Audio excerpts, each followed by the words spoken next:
Hello friends, welcome to Telugu audio story. మీరు కనుక ఛానల్ని ఫస్ట్ టైం చూస్తున్నట్లయితే ఛానల్ సబ్స్క్రైబ్ చేయండి, లైక్ చేయండి. అలాగే ఈ కథపై మీ విలువైన అభిప్రాయాన్ని కమెంట్ రూపంలో తెలియచేయండి. ఇక కథలోకి వెళ్దామా? మన్నించు ఓ ప్రేమ పార్ట్ 25 చూసే ముందు పార్ట్ 24 చూడండి. లింక్ డిస్క్రిప్షన్లో ఇవ్వడం జరిగింది. అప్పటి నుంచి నయనని దూరం పెడుతూ వస్తున్న వేల్ రోజు రోజుకి వర్స్గా మారిపోతున్న నయన బిహేవియర్కి ఇంకా ఇరిటేట్ అయిపోతున్నాడు. అలా కొన్ని రోజులకి నయన ఆడపిల్లకి జన్మనిచ్చింది. ఆ టైంలో నయన సరిగ్గా డైట్ ఫాలో అవ్వకపోవడం వల్ల నయనకు ఉన్న సేమ్ జీన్స్ పాప కూడా క్యారీ చేసి తనకి ఉన్న డిజార్డర్తోనే పుట్టింది అని తెలిసేసరికి అప్పటి వరకు నయన మీద అంతో ఇంతో ఉన్న ప్రేమ కాస్త కంప్లీట్గా డెస్ట్రాయ్ అయిపోయి ఆ క్షణం వేద్కి నయన తన జీవితంతో పాటు తన కూతురి జీవితాన్ని కూడా అలా చేసిందని ఎక్కడ లేని కోపం వచ్చింది. దాన్ని ఎలా చూపించాలో తెలియక కంప్లీట్గా నయనని పాపని దూరం పెట్టేశాడు. నయనని దూరం పెట్టి పాప విషయంలో అంత బాధపడేలా చేయడానికి ముఖ్య కారణం, ఒకవేళ ఫ్యూచర్లో వాళ్ళకి ఇంకో బిడ్డ కలిగితే స్నిగ్ధ విషయంలో జరిగిన తప్పు ఆ బిడ్డ విషయంలో కూడా చేయకుండా తన తప్పు తను తెలుసుకోవాలని.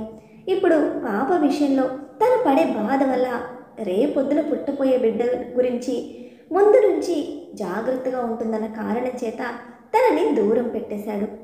పాప విషయంలో నయనకి ఉన్న డిజార్డర్స్ పాప క్యారీ చేయడం తనకు ఒక బాధ అయితే, అతనికి నీట్గా ఉండకుండా నయనని బిహేవ్ చేస్తుందేమోనని భయం ఇంకొక పక్క.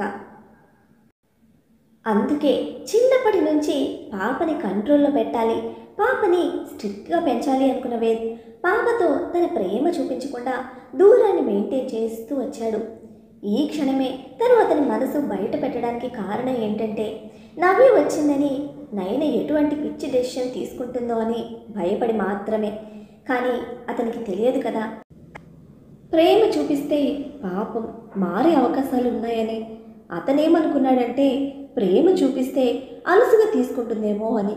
ఎలా అంటే తన మామయ్య ప్రేమను అలుసుగా తీసుకొని తన మరదలు ఎలా మొండిగా మారిందో అలా తన ప్రేమను అలుసుగా తీసుకొని తన కూతురు కూడా అలా మారుతుందేమో అనుకొని దూరం పెడితే అది జనమందరి దృష్టిలో రాక్షసత్వంగా కనిపించింది. కానీ వారికేం తెలుసు, ఆ ఆలోచన వెనుక ఒక సున్నితమైన తండ్రి హృదయం ఉందని. పాప గుక్క పెట్టి ఏడ్చినప్పుడల్లా ఎన్నిసార్లు తన తండ్రి హృదయం ఉలిక్కి పడిందో అతనికే తెలుసు. తన పాపకి ట్రీట్మెంట్ కోసమని తన తమ్ముడు ఫ్రెండ్ వాళ్ళ హాస్పిటల్కి భారీ మొత్తంలో డొనేషన్ ఇస్తున్నాడు అన్న సంగతి కూడా ఆ తండ్రి హృదయానికి మాత్రమే తెలుసు. అంటూ తన పాపని గుర్తు చేసుకోగానే తన భార్య తన కూతురు ఒక ఫ్రేమ్లో కనపడి అతని ముఖంలో ఒక చిరునవ్వు. నెమ్మదిగా ఆలోచనలోంచి తేరుకున్న వేద్ సంతోషంగా షూట్ త్వరలో కంప్లీట్ చేసుకొని ఇండియా వెళ్ళిపోయి అన్నీ క్లియర్ చేసుకొని తన మరదలితో తన కూతురితో హ్యాపీ లైఫ్ స్టార్ట్ చేయాలి అని అనుకున్నాడు. ఆ రోజు అతని ముఖంలో ఆనందం చెప్పలేనిది. కానీ అదే రోజు ఇండియాలో, అత్త డివోర్స్ అంటే ఇచ్చాను కానీ మళ్ళీ పెళ్ళంటే నా వల్ల కాదు అని సీరియస్గా ధరణి వైపు చూసింది నయన. ధరణి కూడా అంతే సీరియస్గా చూస్తూ, మీ అమ్మ నాన్న చెప్పిన పని చేస్తా అన్నావు, మీ అమ్మ నాన్న ఇదే చెప్పారు, నువ్వు హ్యాపీగా పెళ్లి చేసుకొని అత్తవారింట్లో అడుగు పెడితే వాళ్ళు సంతోషంగా నీ దగ్గరికి వస్తామన్నారు, అప్పటి వరకు రామన్నారు అని అనడంతో నయన, ఏ తల్లి తన కూతురికి ఇలా పెళ్ళిళ్ళ మీద పెళ్ళిళ్ళు చేసుకోమని చెప్పదు, పైగా ఒక బిడ్డ తల్లిని, నువ్వు ఈ విషయం నా దగ్గర ఇంకెప్పుడూ ఎత్తద్దు, ఒకవేళ నిజంగానే మా అమ్మ నాన్న మాట చెప్పినా నేను చచ్చినా ఇంకో పెళ్లి చేసుకోను అని సీరియస్గానే సమాధానం చెప్పింది. ఆ మాటతో శర్వముఖం పాలిపోతే నవ్య ముఖంలో చిరునవ్వు. నవ్య ఈ విషయం శర్వతో చెప్తుంది వాళ్ళిద్దరినీ కన్విన్స్ చేసి కలపడానికి ట్రై చేస్తాడనే, కానీ శర్వ ఆ సిచ్యుయేషన్ని తనకు అనుకూలంగా యూజ్ చేసుకుంటాడు అనుకోలేదు. తనకి కూడా వాళ్ళిద్దరినీ విడదీసి వేద్ని పెళ్లి చేసుకోవడం ఏమాత్రం ఇష్టం లేదు. కానీ అప్పుడే అక్కడికి వచ్చిన నవ్య తల్లిదండ్రుల ఆలోచనలు ఎటు వెళ్తున్నాయో ఆ క్షణం నవ్యకి కూడా తెలియదు. ధరణి సీరియస్గా నయన వైపు చూసి, సరే నీ జీవితం ఎటో అటుపోతుంది, అది మాకు అనవసరం, ఎందుకంటే అంత ఖచ్చితంగా మాట్లాడుతున్నావు కాబట్టి. మరి నా కొడుకు జీవితం ఎలాగో విడాకులు ఇచ్చావు కాబట్టి నా కొడుకుకి ఇంకొక పెళ్లి చేయాలి కదా, మరి నువ్వు ఇక్కడే ఉంటే నా కొడుకు పెళ్ళి ఎలా చేసుకోగలడు అని అడిగింది. ఆ మాటకి నయన, అయితే నేను ఇక్కడి నుంచి మా ఇంటికి వెళ్ళిపోతాను నా పాపని తీసుకొని అని అంది. ధరణి, మీ అమ్మ నాన్న ఇక్కడ లేరు, వాళ్ళు రావడానికి ఖచ్చితంగా ఇంకో 2-3 నెలలు టైం పడుతుంది. వాళ్ళు అబ్రాడ్లో ఉన్న మన బ్రాంచ్ని చూసుకోవడానికి వెళ్ళిపోయారు. ఇప్పుడు ఎక్కడుంటావు, ఒంటరిగానా?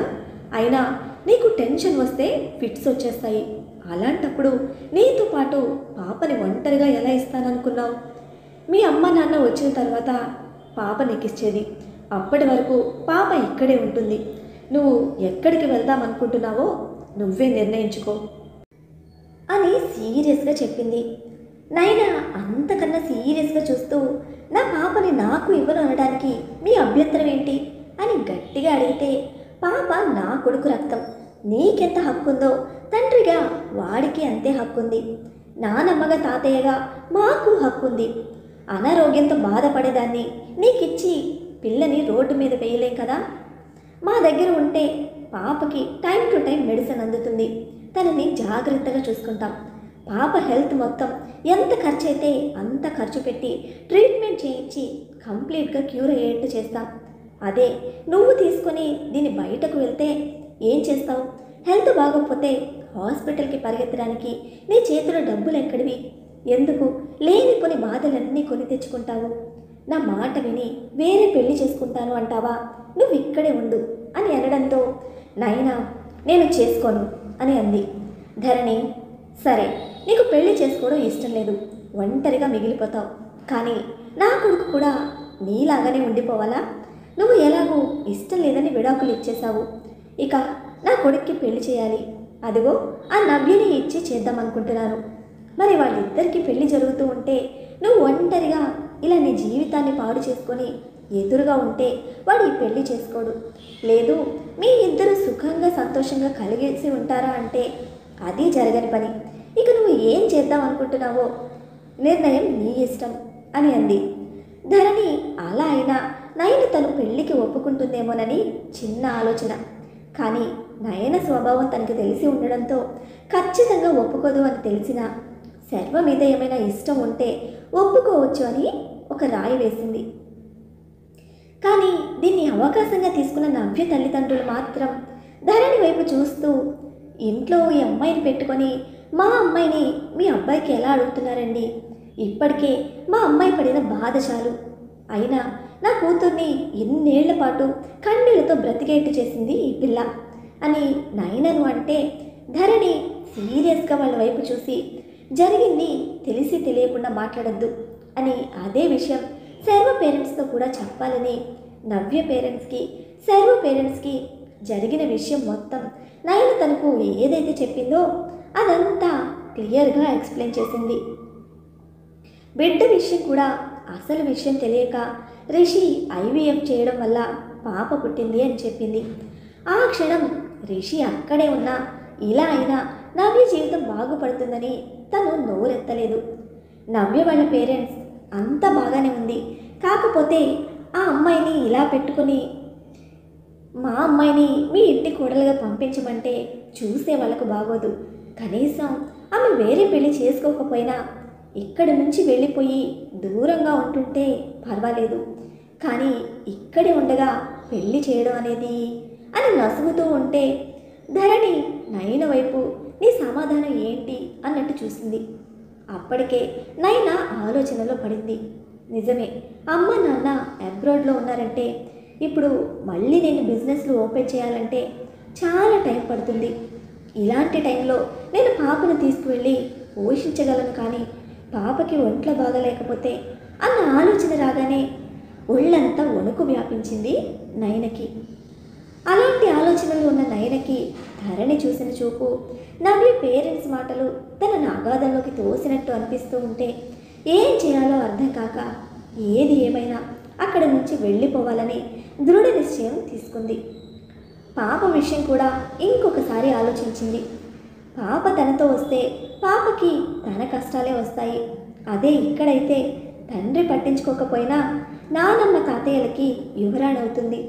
తండ్రి ప్రేమను మించిన బాబాయ్ ప్రేమ అందుకుంటూ బాబాయికి బుల్లి యువరాణి అవుతుంది అని ఒకే ఒక్క నమ్మకంతో పాపని అక్కడ ఉంచి ఆ గుమ్మం దాటాలనుకుంది నైనా. ఆ ఆలోచన వచ్చిన తర్వాత ప్రశాంతమైన ముఖంతో నవ్వి వాళ్ళ పేరెంట్స్ వైపు తిరిగి, ఆంటీ, నేను ఇక్కడ ఉండను, వెళ్ళిపోతాను. మా బావకి నవ్య అంటే ప్రాణం, వాళ్ళిద్దరి పెళ్ళి జరిపించండి అని చెప్పింది. ధరణి ఒంటరిగా ఎక్కడికి వెళ్తావు అని అడగడంతో శర్వ, ఆంటీ, తనకి పెళ్ళి ఇప్పుడే ఇష్టం లేకపోతే తనకు నచ్చినంత టైం తీసుకుంటుంది. అదే లైఫ్ లాంగ్ ఇష్టం లేకపోయినా పర్వాలేదు. తనకు ఒక ఫ్రెండ్గా నేను ఎప్పుడు పక్కనే ఉంటాను. నయన మా ఇంటికి వస్తుంది అని అన్నాడు. ఆ మాటకి నయన చురుగ్గా శర్వ వైపు చూస్తే శర్వ నయన దగ్గరకు వెళ్ళి, నేను ఒక ఫ్రెండ్ అనుకో, అంతకు మించి ఏమీ అనుకోవద్దు. ఇప్పుడు నీ బిజినెస్లు కొంచెం సెటిల్ అయ్యే వరకు నీకు హెల్ప్ అవుతాను అంతే అని అన్నాడు. ఆ మాటకి నయన ధరణి వైపు ఓ చూపు చూసింది. ఆ చూపుకు అర్థం తెలిసిన ధరణి బాధగా తలదించుకుంటే రిషి మాత్రం అక్కడ ఒక్క నిమిషం ఉండలేక పైకి వెళ్ళిపోయాడు. జరుగుతున్న విషయం నవ్యకి అర్థమయ్యేలోపు నయన సర్వ కుటుంబంతో గడప దాటుతూ ఉంటే నవ్య వాళ్ళమ్మ ధరణితో, చెప్తున్నాను అని తప్పుగా అనుకోకండి, విడాకులు అయ్యాయని మీరు చెప్పడం కాదు, మీ అబ్బాయి కట్టిన తాళి ఇంకా ఆ అమ్మాయి మెడలోనే ఉంది కదా అని అంది. ఆ మాట వినడంతోనే ధరణి నవ్య వాళ్ళమ్మ వైపు సీరియస్గా చూస్తే అంజలి తనకి ఒక ఛాన్స్ దొరికింది కదా అని, అవును నిజమే, ఇప్పుడు తాళి ఉన్న పిల్లను మా ఇంటికి తీసుకెళ్తే నలుగురు నాలుగు రకాలుగా మాట్లాడతారు కదా అని అంది. వాళ్ళ మాటలు నోట్లో నుంచి పూర్తిగా వచ్చేలోపే వాళ్ళందరి మధ్యలోకి వెళ్ళిన నయన తన మెడలో నుంచి తాళి తీసి ధరణి చేతిలో పెట్టి, తన కాళ్ళకున్న మెట్టెలు తీసి ధరణి చేతిలో పెట్టేసి వాళ్ళందరి వైపు ఒక యాటిట్యూడ్ లుక్ ఇచ్చి, I'm not a sentimental fool, మొగుణ్ణే వద్దన్న దాన్ని ఈ బంగారం తాళి కోసం పడి చచ్చి ఏడుస్తా అనుకోవద్దు అని వాళ్ళందరి వైపు కేర్లెస్ లుక్ ఇచ్చింది. నయన చేసిన పనికి ధరణికి కోపం వచ్చినా తమాయించుకుంది. నవ్య వాళ్ళమ్మ ముఖంలో ప్రశాంతమైన నవ్వైతే సర్వ నవ్యలు మాత్రం బొమ్మల్లా బిగుసుకుపోయారు. వేద్కి ఈ విషయం తెలిస్తే ఏమైపోతాడో పాపం. నయన చేసిన పనికి అంజలి కూడా నచ్చక అప్పటికే నయన మీద ఏర్పడిన లైట్ నెగిటివ్ ఇంప్రెషన్ ఇంకా ఎక్కువైంది తన మనసులో. కానీ అదేం బయటపడకుండా ఇక వెళ్ళొస్తామని బయటకు వెళ్తూ ఉంటే ధరణి, అంజలి గారు ఒక్క నిమిషం అని శర్వ వాళ్ళని అంజలి గారిని పిలవడంతో నయన ముందు కదిలితే అంజలి గుమ్మం లోపలే ఆగిపోయింది. ధరణి అంజలి దగ్గరకు వెళ్ళి కన్నీళ్లతో, అది నా బంగారం, నా ఇంటి దీపం, చిన్నప్పటి నుండి బావ మరదల మధ్య సఖ్యత లేదు, స్నేహం లేదు, అనుకోని పరిస్థితుల్లో మాత్రమే పెళ్లి జరిగింది, దానికి కల్లా కప్పడం తెలియని మనసు అని కన్నీటితో చెప్తూ ఉంటే ఎప్పుడు హుందాగా ప్రవర్తించే ధరణి తెలిసిన అంజలికి ఆ క్షణం చిన్నపిల్లల నయన కోసం కుమిలిపోతున్న ధరణిని చూసి ఓదార్పుగా తన చేతి మీద తట్టింది. అంజలితో, ఇప్పటికైనా మనసు మార్చుకొని తన జీవితం సంతోషంగా ఉంటుందని ఈ నిర్ణయం తీసుకున్నాను. మీరేమీ ఆలోచించొద్దు. నా మేనకోడలు బంగారం, పైగా మా ఆస్తిలో సగం దాని వాటా ఉంది, మిగతా సగం నా కొడుకులు ఇద్దరివి. పుట్టింటి నుంచి రావాల్సిన కట్న కానుకలు అన్నీ మీకు అందుతాయి. కానీ నా మేనకోడల్ని మాత్రం మీ ఇంటి దీపంలా మీ కళ్ళల్లో పెట్టి చూసుకోండి. ఇక్కడ మేము అలా చూసుకోలేకే మా ఇంటి లక్ష్మిని వేరే ఇంటికి పంపించాల్సి వస్తుంది అని ఏడుస్తూనే చెప్పింది. అంజలి ధరణి అలా చూడలేక ఇబ్బందిగా నవ్వుతూ, మీరేం బాధపడద్దు, మేమందరం ఉన్నాం కదా అని చెప్పి ఇంకేం మాట్లాడలేక మరొక్క క్షణం కూడా అక్కడ ఉండకుండా అక్కడ నుండి బయటకు వచ్చేస్తే ఎప్పుడో స్తబ్దుగా మారిపోయిన నయన ఏమీ మాట్లాడకుండా కారులో వెళ్ళి శర్వ పక్కన కూర్చుంది. తన మనసులో ఏముందో, తన మనసులో ఏం జరుగుతుందో ఆ క్షణం ఎవ్వరికీ అర్థం కాలేదు. తీయడమైతే తాళి తీసేసింది, కానీ తీసిన తర్వాత తన గుండెల్లో బరువు తనకి తెలుస్తూ ఉంటే వేద్ రూపం కళ్ళల్లో మెదిలింది. ఎలా జరిగినా వేద్తో తన పెళ్లి జరిగింది. తన మొదటి ముద్దు, తన కలయిక, వేద్ నీళ్లలో పడిపోయినప్పుడు అతనికి ఏమైనా అయితే ఆ క్షణం తన ఊపిరి కూడా ఆగిపోతుందేమోనని తను పడిన బాధ, ఆ క్షణం తనకి వేద్ అంటే ఇష్టమే అని తెలియజేస్తూ ఉంటే తన మనసు మాత్రం అందుకు ఒప్పుకోవడానికి సిద్ధంగా లేదు. కానీ తన జీవితంలో జరిగిన కొన్ని సంఘటనలు తన కళ్ళ ముందు మెదులుతూ ఉంటే ఆ క్షణం తనకి వేద్ అంటే ఇష్టమే అన్న విషయం, ఇన్నాళ్ళు తన మనసు మాత్రమే అర్థమైన విషయం ఇప్పుడు నెమ్మదిగా తన బుద్ధికి కూడా అర్థమవ్వడం మొదలుపెట్టింది. అలా ఎప్పుడైతే తన మనసులో వేద్ మీద ఉన్న ఇష్టం బుద్ధికి చేరేలోపు అది ఇష్టాన్ని మించి ప్రేమ అని తెలియడంతో తన మనసులో వేద్ ఉన్నాడని ఎన్నాళ్ళకి నయనకి తెలుస్తుంది. తన మనసులో వేద్కి ఉన్న స్థానం తనకి అర్థమయ్యేసరికి తన కళ్ళలో కన్నీళ్లు ఆగకుండా ప్రవహిస్తూనే ఉన్నాయి. నయనకు వెంటనే వెనక్కి వెళ్ళి తన స్థానం తను తీసుకోవాలనిపించినా తన బావ మనసులో మాత్రం తనకు స్థానం లేదని వాస్తవం గుర్తొచ్చి ఆ సాహసం చేయలేక కన్నీటి కడలిని కష్టంగా కన్నుల్లోనే అణిచి బాధ బయటకు చూపించకుండా గుండె నిబ్బరంతో ఉంది. అలా ఆ రోజు గడిచిపోతే శర్వ ఇంట్లో గెస్ట్ రూమ్లో ఉన్న నయన ఆలోచనల్లో ఒకవైపు స్నిగ్ధ నిలిస్తే మరోవైపు వేద్ స్థానం తీసుకున్నాడు. కానీ వేద్ ఆలోచనల స్థానం మొత్తం నయననే ఆక్రమిస్తే శర్వ మనసులో తను చేస్తుంది కరెక్టా కాదా అని మనసుకు బుద్ధికి చిన్న సైజ్ వార్ మొదలైంది. ధరణికి నయన వెళ్ళిపోయిన తర్వాత ఆ ఇంటి ఆనందం మొత్తం వెళ్ళిపోయినట్టు అనిపిస్తూ ఉంటే ఏడుస్తున్న స్నిగ్ధ గొంతుతో ఆ ఇల్లు మొత్తం ప్రతిధ్వనిస్తుంది. ధరణి కూడా తనని ఆపలేకపోతే నవ్య చేతుల్లో ఉన్న ఆ పసిది అది తన తల్లి స్పర్శే అనుకొని హాయిగా బజ్జుంది. కానీ ఆ రోజు ఆ ఇంట్లో ఎవ్వరికీ నిద్ర లేదు. ధరణికి మాత్రం తన అన్న వదిన చనిపోయినప్పుడు పడిన బాధ తర్వాత ఇప్పుడు నయన ఇంటి నుంచి వెళ్ళిపోవడంతో నేల మీద పడుకొని వెక్కి వెక్కి ఏడుస్తూ ఉంటే బాలాజీ తనని ఓదార్చలేక పక్కనే కూర్చున్నాడు. అదే ఇంట్లో కీర్తనతో ఉన్న తనకి ఈ విషయాలు ఏవి తెలియకపోవడంతో నార్మల్గానే ఉంటే రిషికి మాత్రం ముద్ద మింగుడు పడటం లేదు. అందరి జీవితాల్లో మరుసటి రోజు సూర్యుడు హాయ్ అని వచ్చేస్తే సూర్యుడితో పాటే ధరణి ఇంటికి వచ్చారు కీర్తన తల్లిదండ్రులు. మరి ఇప్పుడు నయనను ఆ పరిస్థితిలోకి నెట్టి ఇంటి నుంచి బయటకు పంపించిన ధరణిని వేద్ క్షమిస్తాడా? తను ఎంతో సంతోషంగా నయనతో కొత్త జీవితం మొదలు పెట్టాలని ఎన్నో కలలతో ఇంటికి చేరిన వేద్కు తను తన కూతురు ఒంటరి వాళ్ళు అయ్యారని తెలుసుకున్న అతని మనసు ఎటువంటి నిర్ణయం తీసుకుంటుంది?